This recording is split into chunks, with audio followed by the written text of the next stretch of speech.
Hello everyone, welcome back. D-Day anniversary just passed, and I could have discussed this back on that weekend, but with 4th of July on its way, I feel that I can still discuss this movie, one of my favorites, Saving Private Ryan. Many movie analysts, historians, and others have done their own videos analyzing the scenery, discussing historical accuracies and inaccuracies of the picture while defending its legacy. I'm here to discuss how this masterpiece has personally impacted me through the years.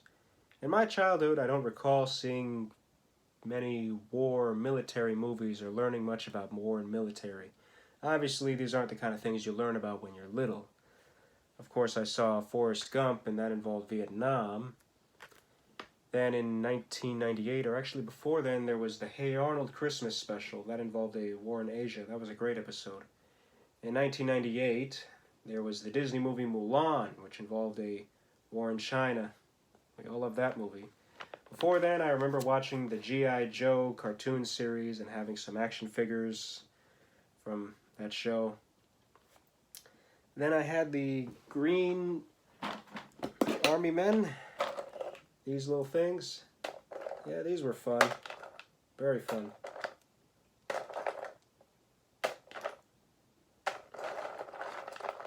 Yeah, these never get old.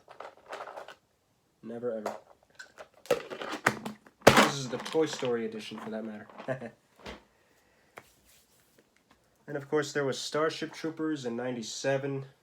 This was a futuristic picture, but it incorporated a lot of military stuff to tell this futuristic story. Then also in 1998, there was the movie Small Soldiers. This movie involved commando elite action figures, and it contained many references to older military war pictures that I eventually saw, which makes me admire Small Soldiers all the more. Of course, the same year, there was a much more serious war drama. There was Saving Private Ryan. Now, when that hit theaters, I was still too little to see a hard, R-rated, gory, violent war picture in a theater. So my mom saw it with my uncle and told me how great it was. Having said that, my mom was confident enough in my understanding that she let me watch it when it hit pay-per-view and when she bought it on DVD. Watching it then, I absolutely loved it. It became a big favorite of mine. Watched it many times.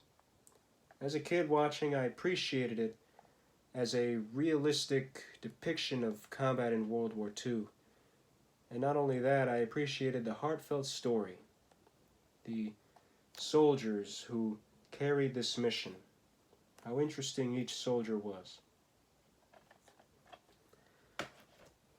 At 2 hours and 49 minutes, it never felt too long. It felt the right amount of time.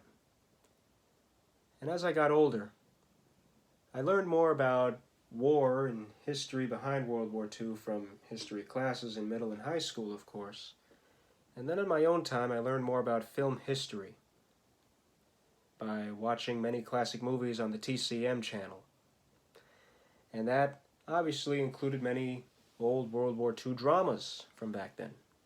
I remember seeing 1962's The Longest Day with John Wayne, Robert Mitchum, and Henry Fonda, and Sean Connery.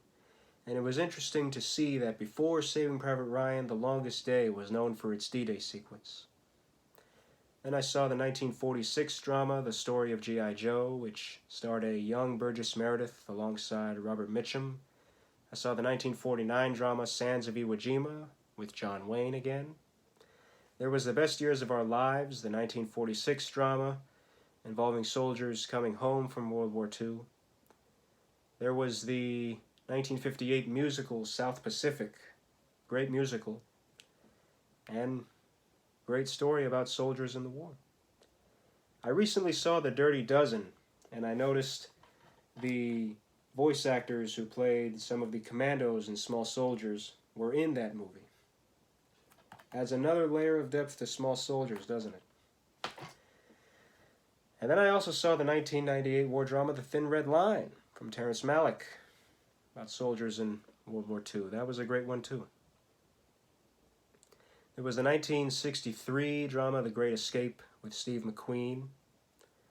But my favorite of them all was Stalag 17, about prisoners of war in a German camp in World War II, how living in the camp drives them crazy, and their escape plan. This kept my attention so deeply I couldn't help but love it. Then, of course, I saw movies that revolved more around the Holocaust than the war aspect, like The Pianist, Life is Beautiful, and Schindler's List. And if you're into film history, like me, you might be familiar with the picture from Czechoslovakia, The Shop on Main Street, about the people themselves whose minds alter when the Holocaust hits them. And of course, I never forgot how great Saving Private Ryan was, even after learning of its historical inaccuracies. As I got older, I appreciated it even more as a strong portrayal of the horror of war and how this film portrays the acts of combat between soldiers and enemies. It's gruesome, graphic, enduring, and eye-opening. Since I didn't get to see this in theaters, I had hoped there would be a different World War II picture released when I got older that I could see with my mom. The reason this was important to me is that I remembered what my mom said about watching Saving Private Ryan in the theater. She said that the audience had a distinctively silent reaction.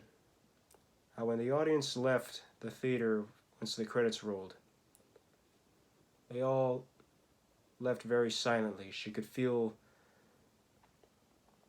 the heartfelt emotion in the audience, because this picture has such a deep impact on everyone. And I wanted to see that experience with a World War II drama, specifically World War II, to me. Now in 2001 there was Pearl Harbor, and my mom and I saw that in a theater, but that wasn't good enough. Later that fall there was the miniseries Band of Brothers, which aired on HBO, and my mom and I saw that together on TV. And this was a phenomenal miniseries. Like Saving Private Ryan, it was made by Steven Spielberg and Tom Hanks. Absolutely wonderful miniseries, richly detailed, very well performed. But I still wanted that theatrical experience. We were supposed to see Wind Talkers later that fall, but then that got pushed back to the next year, in the summer. And before then, we even read the novelization of Wind Talkers before we saw that movie in a theater. And once we saw it in the theater, well, it had an important story, but that wasn't good enough either. It's a rare occasion where the novelization of a movie somehow ends up being better than the movie. It's weird to me. Now eventually, 2006 came around, and there were two World War II dramas, produced by Steven Spielberg and directed by Clint Eastwood, Flags of Our Fathers and Letters from Iwo Jima. When Flags of Our Fathers hit theaters, strangely, it didn't last that long in theaters in our hometown. It left very quickly, and we didn't get a chance to see it in a theater. But I knew that Letters from Iwo Jima would be the second chance. So my mom and I saw that in the theater, and that was amazing. And I remembered, as we were watching, that I needed to pay close attention to the audience once the movie ended. And when it ended, yes, I absolutely saw that strong, heartfelt reaction in the audience as they left when the credits rolled in Letters from Iwo Jima. And that was a great experience for me, and I thanked my mom a lot for seeing it with me. And that story proves that seeing a great movie in a theater with an audience will always be special. I saw Flags of Our Fathers later on DVD and loved that too. We also saw this one, the Quentin Tarantino picture. This is a different kind of picture. I wouldn't fit this in the same place as the other movies I just mentioned. But I got that strong reaction from the audience, I noticed that strong reaction from the audience in 2016 when I saw Hacksaw Ridge in a theater. And yeah, this was a great one too. Very great. In between then, Steven Spielberg and Tom Hanks made another miniseries, The Pacific, and that was great. And recently I bought the 4K Blu-ray of Saving Private Ryan. I don't have a 4K player yet, so I haven't seen how the 4K looks, but I know I will see how it looks eventually. And until then, it's really exciting to own a 20th anniversary Blu-ray of Saving Private Ryan, because this has always been a very special movie to me, and it's a major favorite of mine, with great acting. To read of the recognition that Tom Hanks received from the military for making this picture, I read about that and thought, wow, that's better than the Oscar. And yeah, it's definitely a movie I've greatly admired. What do you think of Saving Private Ryan? Do you love it as much as I do? Do you feel that it's done even better with age? Whatever your thoughts are, let me know in the comments. Like and share if you enjoyed this nice discussion with me. And if you haven't already, subscribe to me for more videos. Hit the bell if you want to be notified of uploads. I'm making more videos for you and bigger projects for you as we speak. Have a great week and a great life, and always love yourself for who you are. And be thankful for our troops.